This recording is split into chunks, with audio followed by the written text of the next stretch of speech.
예, 제가 선진을 선택하게 된 거는 지난달에 슈퍼스톡스 읽고 이렇게 종목을 좀 뽑아봤어요. 그래서 제가 엑셀이나 한글을 그때 다 보내드렸었는데, 그때 선진, 대동, SAMT, 파트론, 뭐 이렇게 해서 이제 좀 뭐 재무제표 괜찮은 애들만 뽑아서 했는데, 그때 이제 제일 위에 있는 게 선진이어서 선진으로 시작을 했는데, 바로 밑에 있는 두 개는 최근에 주가가 한 20%에서 40%씩 뛰어가지고, 야, 좀 알 수가 없다. 뭐 그런 생각을 했습니다. 하여튼 대동이 한 20% 올랐고, 지난달에 비해서 ASMT는 한 40% 올랐습니다. 어, 하여튼 그런 계기로 제가 선진을 선택을 했고, 저 사실 축산업에 대해서 아무것도 모르는데 시작을 해가지고 좀 종목 조사하는데 고생을 좀 많이 했습니다. 그래서 코스피에 있고 시가총액은 한 3,800억 정도밖에 안 되고 422입니다. 어, PER은 4.39배로 굉장히 낮은 평가를 받고 있습니다. 이 회사는 이제 배합사료 제조, 판매, 축산물 가공 판매를 하는 회사로 하림 지주 쪽에 이제 자회사로 있는 회사고, 배합사료가 주로 되는 회사입니다. 그래서 이 회사 선정한 이유는 일단 캠피셔가 슈퍼스톡스란 그 책을 쓴 걸 읽고 거기서 이제 PSR이 낮으면서 매출액이 증가 추세에 있고 재무제표가 그렇게 나쁘지 않은 기업 중에 고른 것이고, 선진은 우리에게 이제 선진포크라는 돼지고기 업체로 알려져 있지만 실질적으로는 사료 제조 업체라고 볼 수 있습니다. 그래서 고품질 대량 생산할 수 있는 양돈을 위해서 수직 계열화를 하면서 고품질의 사료를 제값 받고 팔면서 타 업체보다 좀 많이 높은 이익을 보고 있습니다. 타 업체가 농협 같은 게 한 1%에서 3%, 카길이라는 그 업체도 한 3%, 팜스코가 8%, 선진이 이제 사료에서 12%의 영업이익을 올리고 있습니다. 이 하림 그룹이 양계에서 수직 계열화에 성공을 하면서 이 양계에서 성공한 것을 그 양돈 시장에서 한번 다시 성공을 하고자 선진하고 팜스코 두 군데 다 인수를 했고, 이제 그 과정에 지금 있다고 볼 수 있습니다.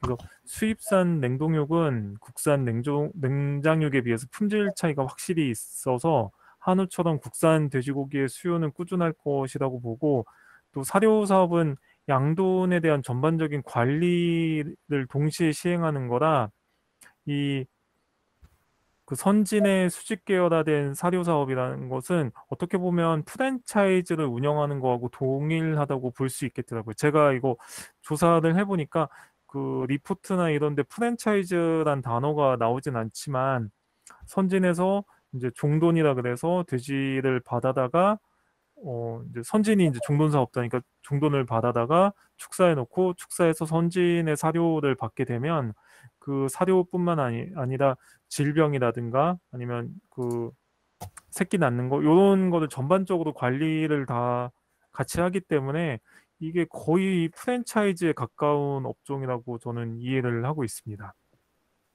그래서 사료 부분이 매출이 한 38%, 식육이 30%, 양돈 20%, 육가공이 10%, 기타가 한 3% 되는데, 사료 부문하고 양돈 부분에서 거의 이익이 대부분이 나고, 식육은 거의 이제 가끔은 적자가 날 때도 있고, 육가공도 여기 크게 이렇게 돈을 잘 못 벌고 있습니다. 그 이유가 사료하고 양돈은 이게 수직 계열화가 돼가지고 이렇게 어느 정도 돈을 벌 수 있고, 특히 이 대기업이 관리하게 되면은 질병이라든가 그 돼지 한 마리당 이제 새끼 낳는 거 이런 거 쪽에서 훨씬 더 이제 영세한 농장보다는 우위에 있기 때문에 이쪽에서 이익이 나는데, 식육은 이게 유통 쪽은 우리나라가 유통 시장이 굉장히 좀 복잡하잖아요. 이 식육도 마찬가지인데 도축장이 전국에 한 4천 군데가 있고 어느 특정 업체가 이렇게 막 이렇게 주도적으로 하고 이런 게 아니어가지고 경쟁이 굉장히 치열해가지고 이쪽은 수익이 잘 나지 않고, 또 육가공 쪽은 이게 비즈니스 투 커스터머 쪽으로 거의 못 가고 이게 B2B만 팔다 보니까 이익률이 높지 않은 게 문제입니다. 이게 우리가 선진에서 나오는 그 식품을 직접 사 먹는 경우는 없잖아요. 가공품을 이제 선진 포크야 사 먹지만 육가공 쪽은 거의 이제 경쟁력이 좀 없어 보입니다. 그래서 사료는 우리나라가 한 이제 4조 5천억 원 정도 시장인데 거기서 선진이 한 3.3%, 팜스코가 한 6.3%요 정도 차지하고 있습니다. 그리고 식욕 부문은 돼지가 1년에 도축되는 돼지 마리수가 저도 이거 보고 깜짝 놀랐는데 돼지가 1,800만 마리, 소가 88만 마리, 닭이 10억 마리 깜짝 놀랐습니다. 그래서 이제 선진이 한 58만 두로 한 3% 정도 점유하고 있습니다. 근데 이게 선진이 사업 보고서나 이런 부분에서 굉장히 소극적으로 자료를 내는 것 같아요. 즉, 딴데 뭐 다른 리포트나 이런 거에서 보면 요거보단 계속 많게 나오거든요. 그래서 선진이 아마 이게 직영만 따져서 38만 두고 이제 수직 위탁 농장이라 그래가지고 돼지를 이제 위탁해서 키우는 그 부분을 안 친 것 같은데 위탁 위탁하는 부분까지 치면은 한 12%까지 올라오더라고요.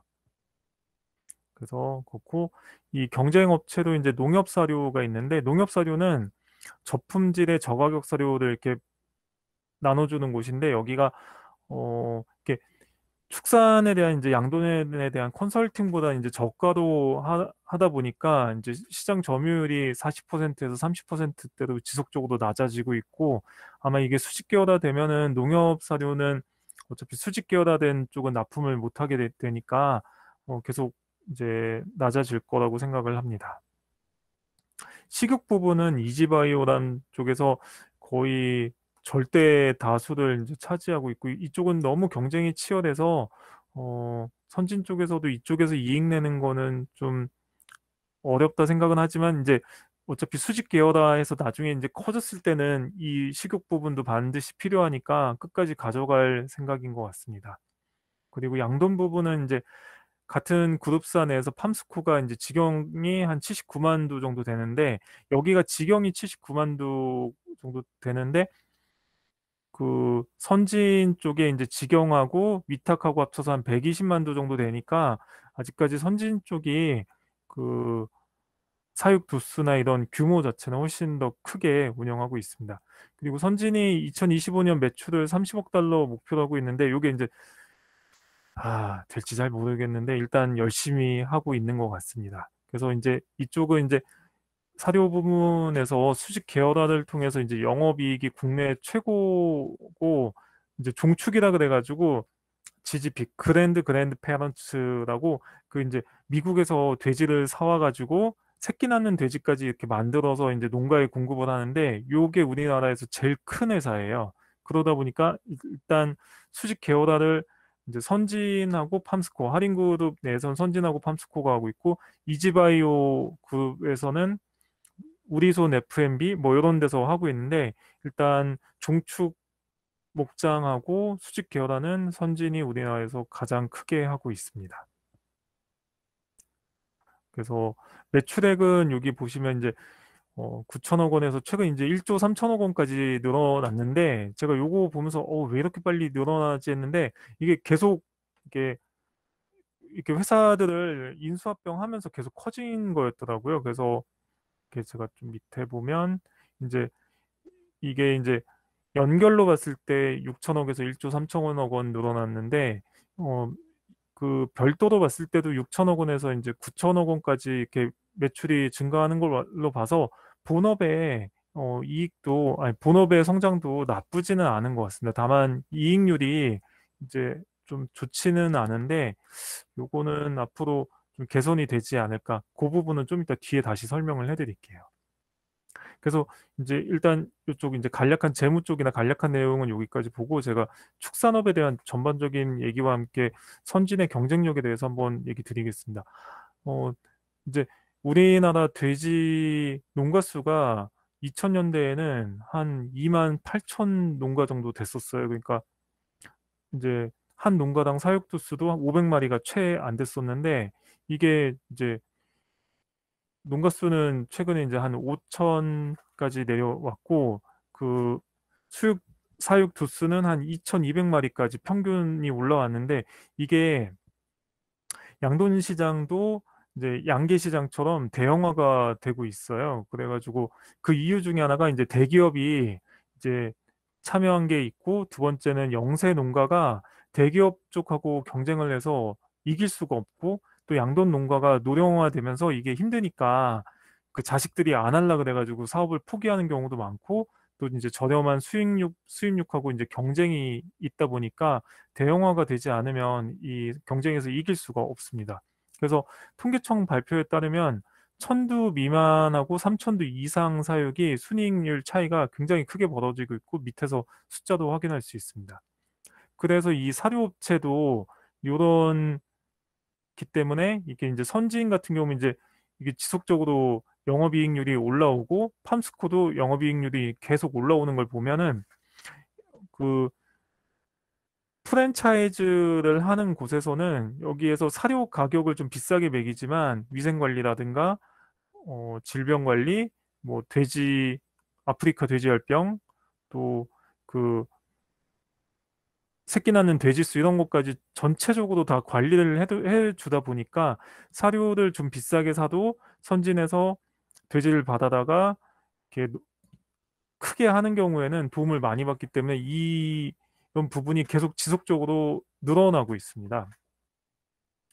그래서 그리고 이 GGP 투자가 선진하고 팜스코가 한 2016년도에서 2018년 정도 했는데 요게 이제 자기네 돼지를 이제 많이 내서 그 돼지를 가져다가 이제 모돈 이제 새끼 낳는 돼지로 해가지고 농장에서 키우게 되는데 그 효과가 한 올해 내년부터 이제 나타날 것이라서 굉장히 직영과 이제 위탁농이 많아지는 효과가 지금 계속 나타나고 있는 중이고 이 근데 이제 제가 해외하고 좀 비교를 해보니까 이게 깜짝 놀랐어요. 한국이 돼지고기가 이제 킬로그램당 한 4,200원, 4,500원 정도 하는데 이 덴마크, 네덜란드, 벨기에, 프랑스, 미국이 다 2,000원 정도 수준에서 돼지를 기르고 있고 이 예, 기르고 있더라고요. 그래서 이게 왜 그런가 했더니 이 MSY라 그래가지고 돼지고 그 모돈 한 마리가 1년에 새끼 돼지 생산하는 두수를 얘기하는데 한국이 2021년 현재 18마리, 18두 정도 되는데 네덜란드, 벨기에, 덴마크가 25두. 그러니까 모돈 하나당 1년에 25두를 낳으니까 생산성이 거의 50% 이상 차이가 나는 거고 이게 가격 경쟁력에 큰 차이가 있더라고요. 근데 이게 소규모 농가에서는 MSI 지표를 높게 가져갈 수가 없어요. 시스템적으로. 그 저런 걸 높이려면 이 철저하게 축사를 설계하는 부분부터 사료나 관리하는 부분에서 컴퓨터가 좀 도와주고 설계가 그렇게 되어 있어야 가능한 거지 기존에 키우던 방식으로는 저 상태가 도저히 이룰 수가 없겠더라고요. 그래서 양계 시장이 이제 대기업 비중이 이제 한국이 지금 60%가 넘어갔어요. 근데 양돈 시장의 대기업 비중이 지금 16%밖에 안 되거든요. 16%도 안 되거든요. 그래서 요거는 점차 더 올라갈 것이라고 전망을 하고 있습니다. 그래서 비육 또는 이제 수익성 여기서 보면 1,000두 미만일 때 한 마리 키워서 남는 돈이 한 5만 원 남는다면 3,000두 이상으로 가면은 10만 원이 남아요. 이게 거의 2배 가까이 차이가 나죠. 순수익이. 그래가지고 또 이게 보면은 어, 이 3,000두 이상을 키우는 이 큰 농장이 그 돼지도 소처럼 등급이 있더라고요. 그래서 높은 등급을 맞을 확률이 높아가지고 평균적으로 매출도 훨씬 높더라고요. 그래서 이 양돈 시장의 대형화는 결국엔 사료 시장의 대형화로 가게 되어 있어서 그 사료가 이제 프랜차이즈처럼 직영이 많아지면은 이제 선진이나 팜스코가 굉장히 돈을 많이 벌 것이다 이렇게 생각하고 이 현재 사료 시장의 업계 1위가 이제 제일사료인데 여기가 할인 계열사고 이제 카길은 외국계 이제 세계에서 가장 큰 이제 회사하고 이제 서울사료, 팜스코, 제일제당 뭐 이렇게 있는데, 이 카길이 한국에서는 조금 영향력을 확대하기 힘든 게, 외국은 대기업에서 직접 또는 이제 농장주가 굉장히 크게 하다 보니까 농장주가 전문성이 있어가지고 카길같이 그냥 사료만 공급을 해도 잘 키울 수가 있는데, 한국은 아직 그 수준에 못 올라가지고 팜스코나 선진이나 제일사료나 이런 데서 전부 다 컨설팅을 해줘요. 그래서 언제 어떤 사료 먹여야 되고, 언제 이유식을 먹여야 되고, 젖을 떼야 되고, 이런 걸 다 컨설팅을 해주거든요. 그래서 그런 부분 때문에 카길의 점유율이 뭐 그렇게 앞으로 확대될 것 같지는 않습니다. 그리고 여기 농협사료는 좀 빠졌습니다. 그래서, 그리고 선진하고 팜스코 둘 다 이제 해외 매출을 늘리기 위해서 이제 외국에 많이 가고 있는데, 비중을 많이 높여가고 있는데, 요거는 밑에서 좀 보겠습니다. 그래서 선진이 지금 미얀마 사업장이 굉장히 크고, 이제 티엘링이라고 중국 사업장, 칭다오 사업장, 또 여기 보면 인도 사업장이 하나 있었는데, 인디아가, 이 인디아 사업장도 굉장히 좋은데, 일단은 베트남 같은 데 일찍 들어갔어요. 그래서 매출도 잘 나오고 이익도 나오고 하고, 그 전반적으로 다 중국 빼고는 경쟁력이 있기 때문에 가서 사료 사업이 잘 될 것 같습니다. 이 베트남하고 미얀마가 사료 사업에서 수익이 나기가 좀 좋은 게, 그 한국하고 다르게 그 사료용 곡물을 그 나라에서 생산을 해서 가공해서 팔면은 수입하는 것보다 훨씬 더 이익을 많이 남길 수 있어요. 그래가지고 선진이 간 거거든요. 그래서 이익을 많이 남길 수 있고, 중국 같은 경우에는 수입도 많이 하고 하기 때문에 중국에서는 이익을 많이 남길지는 좀 의문이 좀 있습니다. 그래서 이렇게 선진 보면은 이렇게 국내에서 한 20% 팔고, 미얀마, 중국, 베트남, 인도, 필리핀 이렇게 사업을 하고 있는데, 인도가 이렇게 매출액 비중이 낮은 게 지금 막 건설하고 있고, 인도는 이제 아시다시피, 아니다, 우유를 굉장히 많이 먹는 국가여가지고 여기는 낙농 전용 사료를 만들어서 판매하려고 법인을 세웠는데, 뭐 괜찮은 것 같습니다. 그래서 제가, 사업 보고서를 한번 잠깐 펴보면 제가 빼먹은 자료가 있는데, 어, 주식 스터디, 선진. 이 가동률이 굉장히 높더라고요. 그래서 일단 사업 자체는 굉장히 잘 하고 있는 걸로, 예, 제가 이해를 하고 있습니다. 제가 이게 좀 낯설어 가지고 이렇게 자료를 좀 빼먹은 게 있는데, 보면은 가동률이 다 굉장히 높아요. 가동률이. 다 가동률이 굉장히 높기 때문에 사업은 잘 하고 있고, 이게 적절히 확대만 되면은 좋은 효과가 있을 것 같습니다. 그래서 보면은 사료 부분이 이제 이게 프랜차이즈에 직접 하는 거랑 그 소비자한테 파는 게 합쳐져서 영업이익률이 지금 5.43%밖에 안 되는데, 이 부분을 프랜차이즈를 점점 늘려갈수록 높아질 거기 때문에 양돈 부문만큼 이 사료 부문도 영업이익률이 올라올 것이라고 생각하고 있습니다. 그리고 식육하고, 식육은 여긴 적자를 보지만 이 부분도 이제 필요한 쪽이라 이쪽도 계속 가져갈 것 같고, 육가공은 굉장히 노력은 하고 있는데 좀 잘 안 되는데, 그 이쪽이 군산인가 전주 쪽에 선진에서 이제 그 육가공이나 이런 걸 전문적으로 하는 큰 클러스터를 지금, 안성에 준비를 하고 있는데, 그 부분이 잘 되면 앞으로 이쪽도 잘 될 수 있을 것 같습니다.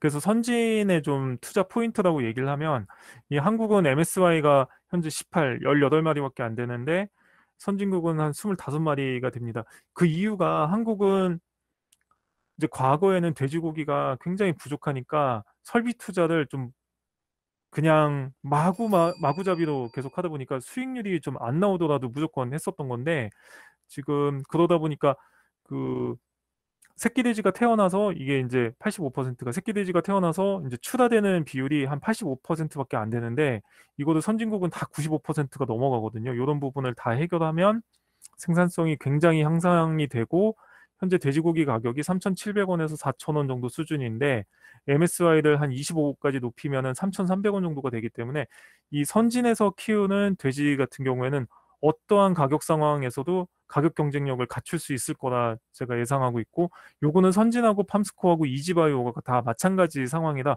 어느 업체가 특별히 미래에 그 마켓 시어를 다 가져갈지는 저도 잘 모르겠습니다. 그래서 이런 비용 절감 구조를 갖춘 농장하고 이제 아주 개인이 잘하는 농장을 제외한 나머지는 위기 때마다 도태돼서 그 대기업이 마켓 시어를 가져갈 것으로 예상이 됩니다. 또한 이제 기존의 영세한 업체는 아무리 개인이 노력한다고 해도 그 사육 시스템 자체를 바꿔야 되기 때문에 최적의 사육 방안을 알더라도 적용할 수 없는 농장이 많아가지고 위기 때마다 대기업이 마켓쉐어를 가져가는 일은 계속 발생할 것 같습니다.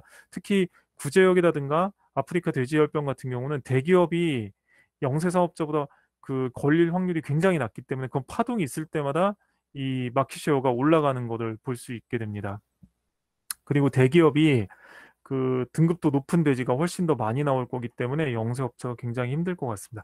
그래서 사실 제가 이걸 하면서 어 일단 PER이 너무 낮아가지고 요 이제 당기순이익 올해 850억에 이제 PER 6으로 해서 이제 목표가를 두 배를 잡기는 했는데 이 선진이 주장하듯이 2025년 매출액이 이렇게 증가하고 하면 주가가 많이 오를 것 같고, 근데 이게 하림이 이제 우리나라 대표 양계 기업으로 성장을 한 것처럼 선진하고 팜스코가 어, 대기업 비중을 한 3, 40%까지 올라왔을 때 그 마켓을 나눠 먹게 되면은 어, 굉장히 주가가 혹시 많이 오를 수 있지 않을까 개인적으로 생각하는데 그 시점은 한 2025년까지 회사에서 얘기하듯이 그때까지 기다려야 될 것 같습니다. 그래서 저는 이 주식에는 많이 투자하기보다는 아주 오래 가져가도 될 만큼의 주식을 좀 가져가는 걸 목표로 하고 있고,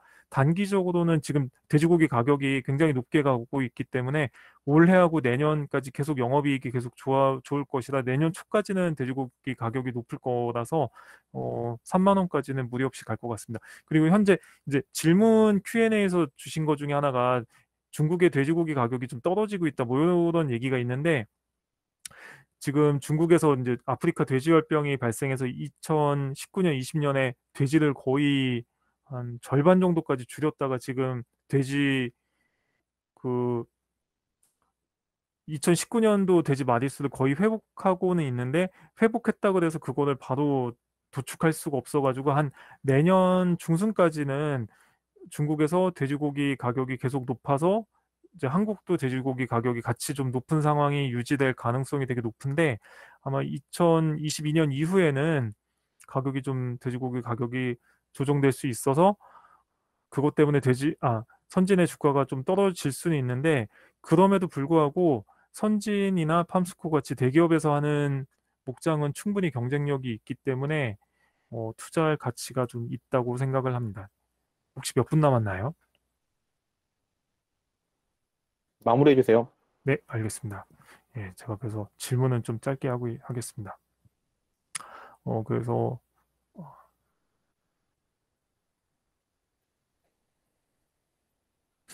음, 제가 질문 왔던 거는 준비한 건 거의 답변을 해가지고 여기까지 하고 질문을 일단 받도록 하겠습니다. 예, 질문 있으면 좀 하시죠. 네. 이게 올해 들어가지고 작년 2020년에 예, 영업이익이 2배 이상 뛰었더라고요. 그 전보다. 예. 작년에 무슨 일이 있었던 건가요? 그 2019년에 중국에서 아프리카 돼지열병이 발생을 하면서 중국의 돼지가 거의 절반 정도가 없어졌어요. 그래가지고 지구에 있는 돼지고기가 전부 중국으로 갔어요. 그러다 네. 보니까 수입 돼지고기 가격이 굉장히 폭등을 했고, 거기에 추가적으로 작년에 한국에서도 코로나가 발생을 하면서 이제 외식을 안 하고 집에서 식사를 많이 하다 보니까 돼지고기 소비량이 많이 늘어나가지고 이익률이 폭증하게 되었습니다. 그러면 이제 그 돼지고기가 이제 우리나라 것만 외국에서 수입되는 그 양도 상당한가 보네요. 그 영향 많이 미치나 보네요. 예, 한국도 지금은 예, 그러니까 보니까 그 한국은 이제 돼지고기를 직접 구워서 먹기 때문에 신선도가 생명이잖아요. 그래가지고 집에서 먹거나 고급 식당은 전부 다 국내산 생고기를 쓰는데 이제 식당 같은 경우는 이제 가격 문제 때문에 수입산을 굉장히 많이 쓰잖아요. 근데 수입산이 작년에 가격이 올라서 좀 쓰기가 어려워졌고 또 집에서 고기를 먹을 때는 이제 비싼 국내산 생고기를 먹으니까 거기서 이제 수요가 많이 늘고 해가지고 작년에는 업황이 굉장히 좋았습니다. 올해도 지금까지도 굉장히 좋은 상태고요. 알겠습니다. 고맙습니다. 예. 또 질문 있으실까요? 저도 그냥 궁금한 게 있는데, 말씀 들어보니까 정말 이런 쪽에 있어서는 대기업의 마켓시어가 커질 수밖에 없는 구조일 것 같아요. 그런데 그러면은 우리 제도적으로 뭔가 영세업체 보호한다는 명목으로 혹시 그런 규제 같은 거에 대한 거는 혹시 이슈가 없는지 궁금합니다. 그게 이제 국가에서 보조금을 많이 주고 있잖아요. 뭐 설비를 할 때 뭐 돈을 주거나 뭐 이런 게 있는데 한국 같은 경우에는 일단 양계가 대기업으로 완전히 다 넘어갔고 양돈도 이제 사실 양돈도 1,000마리 이하 키우는 농장주가 거의 없기 때문에 사실 1,000마리 이하도 농장이 결코 작은 게 아니거든요. 그래서 보호받기가 굉장히 힘든 상태고 다만 한우 같은 경우, 소 같은 경우에는 국가에서 대기업이 진출하지 못하도록 규제를 하고 있다 보니까 한우 같은 경우는 그런 부분에 대해서 굉장히 보호를 많이 받고 있는데 양돈하고 양계는 전혀 못 받고 있습니다. 감사합니다.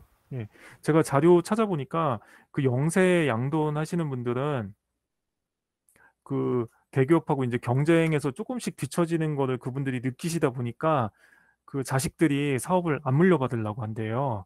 그래가지고 그것 때문에 대기업화가 더 가속화될 것 같습니다. 질문 또 있으실까요? 선진하고 팜스코하고가 어떻게 차별이 있어요? 예. 제가 그것도 설명을 해드리려고 했는데, 일단 하림이라는 회사가 그 김홍국 사장님이 1970년대 이제 설립해가지고 키운 대기업인데 이미 양계 시장의 한 50% 정도를 2000년대 초반에 다 드셨어요. 그래가지고 어마어마한 대기업 집단으로 만드셨어요. 이분이 양계 사업을 어떻게 했냐면 원래는 한국에서도 양계장 따로 도축 따로 뭐 다 사료 사업 다 따로 있었는데 이 하림 사장님이 난 사료도 만들고 닭도 키워서 도축까지 해서 유통까지 내가 다 할 거야. 이래가지고 한국 시장을 다 먹고 엄청 큰 대기업이 됐습니다. 그래서 요거를 돼지에서도 하겠다 마음을 먹고 2007년에 선진이라는 이제 자체 양돈하는 회사가 있었어요. 여기 그때는 얘네가 양돈에서 그러니까 사료 사업하고 양돈만 두 개만 하는 회사였는데 그거를 2천억인가 3천억에 그때 인수를 했고 그리고 팜스코 같은 경우도 제일 CJ 그룹에서 키우던 사료 겸 닭회사였었어요 그때. 그래서 그때 2008년에 이제 팜스코도 이제 CJ 쪽에 그 양돈 및 사료 회사였는데 그거 두 개를 다 인수를 해가지고 이제 지금까지 계속 그 닭 시장에서 성공했던 거를 양돈에서 성공하겠다 이 목표로 이렇게 열심히 하고 있고 그 목표를 확실히 열심히 하게 된 때가 한 2015년에서 한 2017년인 것 같고 그 효과가 한 올해 내년부터 이제 나타나고 있다 이렇게 보고 있고 저도 이번 분기 보고서를 좀 빨리 받아보고 싶은 게 과연 그 효과가 진짜 나타나고 있는지 좀 궁금해가지고 되게 보고 싶었는데 발표하기 전에 그 리포트가 안 나온 거는 조금 아쉽게 생각합니다. 이게 할인 쪽이 전부 다 IR이 꽝이에요.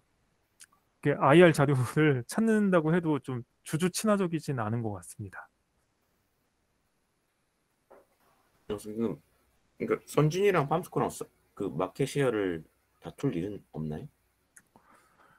안 그래도 이제 그 다른 주주가 한번 물어봤나 봐요. 이게 혹시 선진하고 팜스코하고 합칠 계획이 있냐 그랬더니 이 선진은 선진은 선진푸크로 자리를 확실하게 잡고 그 팜스코는 하이푸크로 자리를 확실하게 잡아가지고 일단은 합칠 생각이 없는 것 같고 그리고 하림이 이제 그룹사 정리를 지금도 계속 하고 있는 중이라서 앞으로 향후 미래는 잘 모르겠지만 선진이 좀 겹치는 사업 부분이 되게 많아요. 제일사료, 선진, 팜스코 다 똑같은 사료 회사 3개가 있고 각각 각자 시장에서 경쟁하고 있고 그래서 그 부분은 아마 계속 따로 가져갈 것 같습니다. 현재까지는 예, 그런 게 없고. 그리고 좀 선진이 좀 특이한 게, 할인그룹이 좀 특이한 게, 좀 굉장히 보수적으로 일을 하더라고요. 굉장히 보수적으로 일을 하고, 발표하는 것도 우리가 되게 잘했어라고 발표는 좀 안 하더라고요. 그 해외 사업 부분을 제가 이제 시간 때문에 좀 쫓겨서 얘기를 못한 게 있는데, 그, 할인그룹에서 페노션 인수했잖아요. 페노션 인수한 이유가 사료 수입하거나 수출할 때 그 물류비 아끼려고 한 건데 그게 되게 적중을 해가지고 그룹사 전체에 되게 도움이 많이 되고 있대요. 그리고 이제 해외에서도 사료 사업할 때 페노션 통해서 사료가 좀 왔다 갔다 하니까 그 부분에서 굉장히 도움을 많이 받아서 큰 그림에서는 하림이나 선진이 좋은 방향으로 가고 있는 건 맞는데, 이쪽에 이제 IR이나 리포트나 뭐 이런 게 좀 없다 보니까 얘네가 이 시장을 어떻게 차근차근 먹고 있는지 그 부분이 좀 현재 자료가 없고 미래 언제쯤 도달할지 그게 없어가지고 그게 좀 애매한 것 같긴 한데, 어, 대기업이 사실 시장이 작아지더라도 마켓 쉐어만 높아지면 훨씬 더 이익을 많이 낼 수 있잖아요. 그 측면에서 굉장히 매력적이라고 생각합니다. 저는 보니까 좀 궁금한 게 그 프랜차이즈 형식으로 이렇게 키운다 했잖아요. 제가 그 관련돼서 리포트도 좀 찾아보고 하니까 어찌 보면 약간 OEM 방식에 가깝다고 생각된 게 자돈을 이렇게 넘겨주면 그걸 자돈을 비육돈으로 이제 키우는 거잖아요. 예. 그러면서 자기 사료도 주고 이렇게 해서 하는 거잖아요. 그래서 그렇게 생각하는 게 제가 생각이 맞는 건지, 아까 그 선생님 말씀하신 거는 모돈을 줘가지고 거기서 이제 새끼를 농장에서 낳게 해가지고 그렇게 키우는 게 맞는 건지 그게 좀 궁금하고, 그다음에 두 번째로 보니까 팜스코하고 선진이 사료 부분에서 영업이익이 이렇게 되게 차이가 선진이 좀 압도적으로 좋더라고요. 그러니까 거의 한 12% 정도 나오고 팜스코는 한 7에서 한 8% 정도 나오고, 그게 두 개 차이는 거의 없는데 제가 보니까 계열화가 진행된 부분이 조금 차이가 나던데 그것 때문에 그런 건가요? 예, 일단 이제 한국이 지금 그 축산업이 대형화되고 있기 때문에 그냥 자돈만 데려다가 비육을 해가지고 이렇게 시장에 파는 그런 형태보다는 모돈을 구입해서 모돈에서 이제 새끼를 빼가지고 그거를 키워가지고 시장에 내는 게 훨씬 더 이익률이 높기 때문에 자돈보다는 이제 모돈을 받아서 하는 게 더 많아가지고 선진 쪽이 이제 그쪽으로 열심히 하고 있고, 어, 그 이익률 차이도 이제 수직 계열화가 이제 선진이 훨씬 계열화 비율이 높기 때문에 수익률이 높게 나타나고 있습니다. 장기적으로 제가 봤을 때 되게 괜찮은 게 해외 사업이 이렇게 계속 커지는 게, 저도 이렇게 요거 처음 보게 됐는데 되게 좋아 보이더라고요. 보니까 그쪽이 앞으로 주가 결정하는 결정적인, 장기적으로 봤을 때는 그럴 것 같더라고요. 보니까 되게 좋은 기업 같았어요. 보니까. 예, 요 질문 해주셔서 되게 감사한 게, 저도 또 해외 사업도 이렇게 보면서 뭐 한국에서 사료 만드는 회사가 해외 가서 뭘 잘할 수 있나, 그리고 사료에 들어가는 첨가제 이런 거는 CJ나 뭐 다른 외국에서 다 사다가 만들고 있는데, 이렇게 항생제나 그 질병에 좀 강하게 만들기 위해서 항생제 사용을 좀 줄이려면 비타민이나 사료 첨가제를 되게 많이 쓰더라고요, 요새. 근데 그런 부분은 이제 선진이나 팜스코에서 직접 다 안 하고 있거든요.